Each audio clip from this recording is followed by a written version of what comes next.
Assalamualaikum warahmatullahi wabarakatuh. A'udzu billahi minasyaitonir rajim. Bismillahirrahmanirrahim. Alhamdulillah wassalatu wassalamu ala Rasulillah. Alhamdulillah ala nikmatil Islam wal iman wa kafa biha min ni'mah. Alhamdulillahilladzi ja'alani min ummatin nabiyina Muhammadin sallallahu alaihi wasallam. Jazallahu anna sayyidina Muhammadin sallallahu alaihi wa alihi wasallam khairan. Jazallahu anna sayyidina Muhammadin sallallahu alaihi wasallam wa alihi wasallam man huwa ahlu.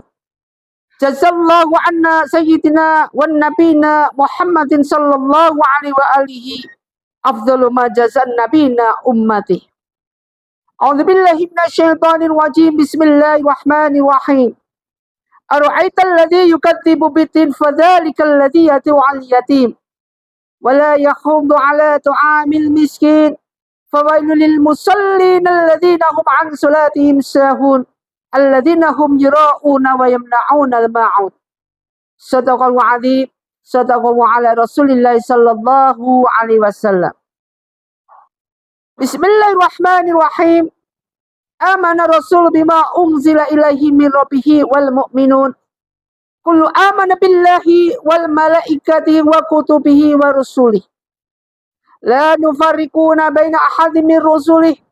Wa qalu sami'na wa ata'na ghufranaka rabbana wa ilaikal masir.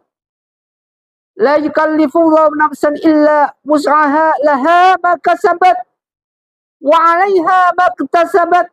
Rabbana la tu'akhidna in nasina aw khata'na. Rabbana wa la tahmil 'alaina isran kama hamaltu 'alal ladzina min qablina. Rabbana wa la tuhammilna ma la taqata lana bih. Wa'fu 'anna waghfir lana warhamna anta maulana fansurna 'alal qaumil kafirin. Pertama kita panjatkan rasa puji syukur kita pada Allah Subhanahu wa taala. Salawat dan salam mari kita haturkan pada junjungan kita Nabi Muhammadin sallallahu alaihi wasallam. Ma'asyiral muslimin muslimat jamaah pencerahan bimbingan amalan yang Ustaz muliakan. Kita kagumi dunia ini. Dunia beserta isinya memang perlu kita merupakan suatu takjub atas ciptaan Allah yang Allah ciptakan buat hamba Allah. Beriman maupun enggak beriman, buat hamba Allah yang ikhlas maupun yang enggak ikhlas, buat hamba Allah yang kafir maupun yang muslim. Tidak ada perkecualian di sini. Allah samakan sama. Allah berikan rahman, sifat murah kepada hamba-hambanya di dunia ini dalam keadaan yang sama. Tidak ada perbedaan. Bedanya antara muslim nanti di rahim. Yang maha rahman dan rahimnya ini. Kanan uzat ini ada bunga warna kuning, warna merah, hijau, pink. Bunga ini seperti indahnya didesain seperti ini. Allah ciptakan ini semua. Dia memiliki suatu hal. Setiap tangkai ini memiliki suatu bunga. Di mana indahnya luar biasa. Setiap tangkai ini menghasilkan beberapa bunga. Di mana bisa dinikmati manusia. Sekarang bukan masalah bunga yang ada di ciptaan Allah ini, yang ada di sebelah usia. Sekarang yang kita bahas adalah segala sesuatu ketika manusia hidup ini ibarat tangkai seperti ini. Menghasilkan suatu bunga. Bunga ini apa? Harta. Jadi harta yang diberikan kepada kita. Harta yang diamanahkan Allah buat pada hambanya. Harta itu apa Ustaz? Harta itu adalah segala sesuatu yang bisa kita miliki, kita cari. Bahkan harta akan bisa menjadikan kita menjadi musuh Allah. Dengan harta akan menjadikan kita bisa lupa sama Allah. Dengan harta, andai kata harta ini diberikan orang-orang yang soleh, maka harta ini akan dijadikan menjadi apa? Menjadi dambaan Allah. Harta yang bisa diamanahkan, harta yang digunakan untuk berjuang jihad fisabilillah di hadapan Allah, harta yang bisa digunakan untuk berjuang, yaitu menegakkan dan menyuburkan segala kehidupan yang berhubungan dengan ma'rifatullah. Memang susah, memang sulit. Sekarang ini kita dibenturkan banyak dari para jamaah maupun kita semua. Kita semua dibenturkan dengan segala tipu muslihat iblis yang menyebabkan kita begundal-begundal, timbulnya hutang piutang. Timbulnya kesulitan-kesulitan. Yang ini semua adalah penyebab daripada harta. Ma'asyiral muslimin muslimat rahimatullah.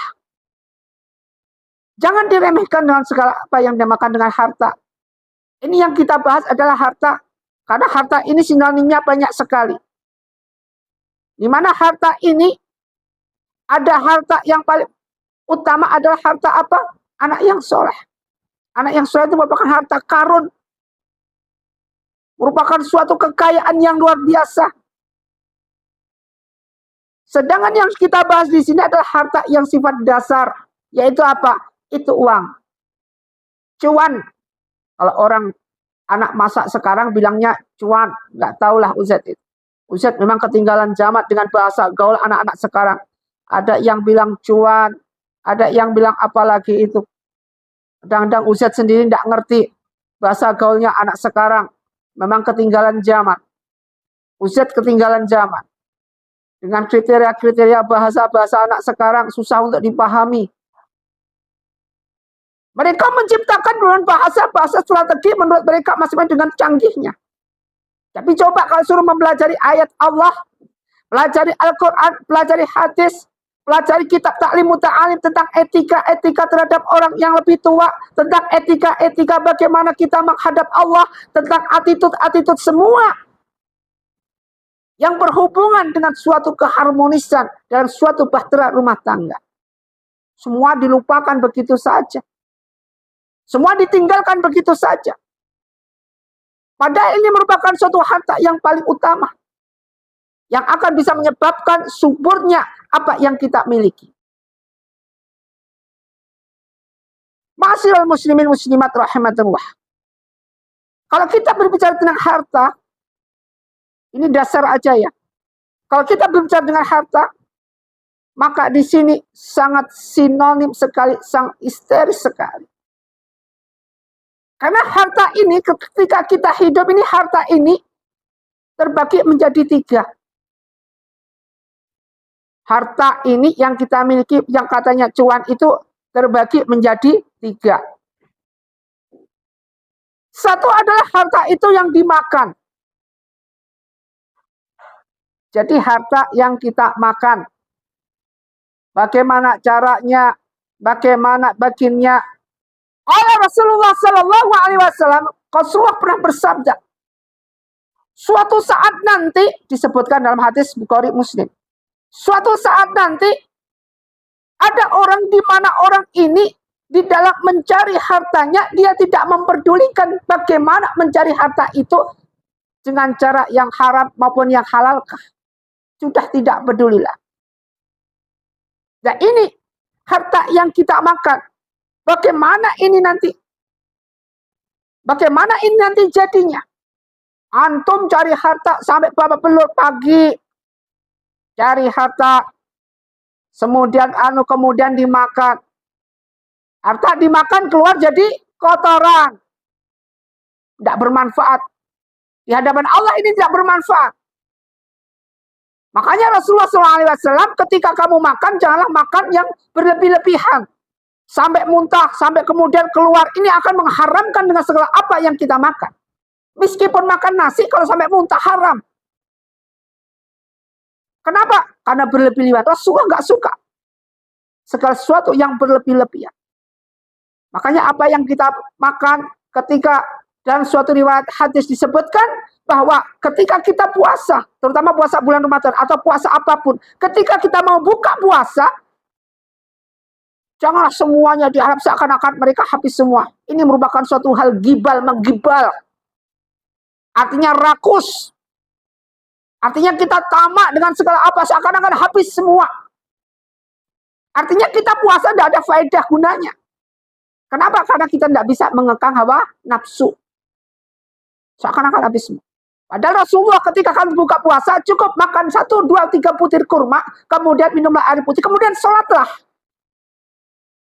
Ini tujuannya bagus. Rasulullah beliau berkata seperti ini bagus.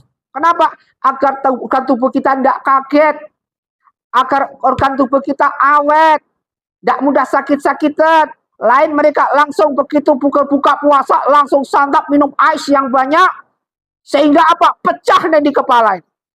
Kenapa? Dari panas kemudian langsung didinginkan. Pecah ini organ tubuh.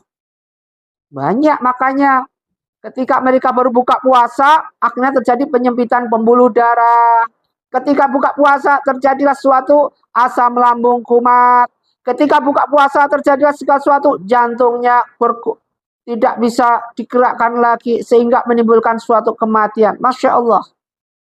Semua karena apa? Karena arogansi mereka sesaat. Arogansi dalam bidang apa? Seakan-akan dia arogansinya itu seakan habis semua makanannya. Ini penting buat kita garis bawahi. Agar apa yang kita cari, apa yang kita makan ini jangan sampai menyebabkan diri kita. Apa amal yang kita jalankan untuk berpuasa jangan sampai menjerumuskan kita.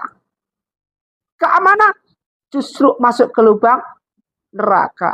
Justru masuk ke amalan neraka. Ini harta yang pertama tadi, harta yang dimakan jadinya keluar jadi kotoran. Tidak ada gunanya. Yang kedua, harta ini setelah ada yang dimakan, ada harta yang disimpan, ditabung. Disimpan, ditabung maupun di apapun. Maupun ditaruh di bank, maupun ditaruh dimanapun, maupun diwujudkan dengan segala sesuatu berupa tanah ke rumah ke semuanya. Tanpa sadar. Kalau yang pertama tadi dimakan jadi kotoran, ditambah parah lagi. Yang kedua ditabung, disimpan, malah apa jadi apa? Akan jadi bumerang. Kenapa? Nanti akan jadi apa? Jadi rebutan. Ketika kita mati, ketika kita meninggalkan dunia, kita tidak bawa harta ini yang kita bawa amal, harta ini akan jadi rebutan. Semakin banyak harta warisannya, semakin heboh rebutannya. Apa antum kira, apa kita kira? Mereka orang yang kaya, yang punya harta banyak. Kemudian dengan tenangnya dirinya, setelah dia meninggal, anaknya dikasih sini-sini, apa begitu tenang? Belum tentu. Itu pada dasar garis mata aja. Garis mata, garis pandangan. Pandangan orang. Sekilas seakan-akan, wah. Sebenarnya kita nggak tahu. Tapi Allah sudah patokan ketika harta disimpan, tidak berkah, tidak barokah sama sekali. Maka ini akan jadi rebutan. Maka dalam suatu hadis disebutkan, kalau Rasulullah SAW, harta ini akan bagus apabila jatuh pada orang yang soleh. Hadis riwayat Bukhari. Jadi kalau harta ini jatuh pada mereka orang yang soleh, maka akan digunakan untuk segala sesuatu yang berhubungan dengan mendirikan segala sesuatu yang berhubungan dengan jamaah. Majelis zikir maupun majelis ilmu. Akan bermanfaat buat membangun. Baik membangun fundamental yang berupa pondok-pondok maupun masjid tempatnya dan segalanya. Itu dibangun, juga membangun daripada yang menjalankan ibadah apa itu orangnya, dengan cara apa? Mengembangkan majelis ilmu, mengembangkan majelis zikir dan segala. Harta kita gunakan untuk itu, berjuang fisabilillah. Bagus. Tapi beda kalau harta jatuh pada mereka kaum kufur, orang-orang yang tidak ngerti sama sekali, di mana dengan harta yang dia miliki digunakan untuk berbuat segala sesuatu, bermaksiat, kemudian menjalankan segala sesuatu yang berhubungan dengan riba, menjalankan segala sesuatu yang berhubungan dengan apa yang diharamkan oleh Allah Subhanahu wa taala. Dengan harta mereka seenak gue mengembangkan diktatorisme. Apa yang dia kata terwujud, harus nggak peduli. Sehingga timbul apa yang dinamakan kesombongan yang luar biasa. Sehingga timbullah suatu apa yang dinamakan percekcokan darah yang luar biasa. Kemaksiatan merajalela di mana-mana. Kenapa? Karena kesombongan mereka yang punya harta banyak, di mana harta ini dipegang mereka orang kufur. Masya Allah. Sehingga timbullah suatu hal yang dinamakan sepihak arah. Sepihak arah ini maksudnya apa? Mereka yang mendeteksi atau mendoktrinkan dirinya sebagai penguasa. Karena harta yang dia miliki berlimpah, sehingga dia bisa mencurahkan apa saja apa yang dia miliki. Apa yang dia inginkan, termasuk dalam keadaan masuk syahwat. Termasuk dalam keadaan nafsu. Termasuk apa yang dia inginkan, yaitu bermaksiat. Mendirikan diskotik luar biasa, kanan kiri di mana-mana. Mendirikan segala sesuatu yang bisa mengundang kemaksiatan. Apa ini kemaksiatan? Tidak perlu Ustaz sebutkan apa itu maksiatan.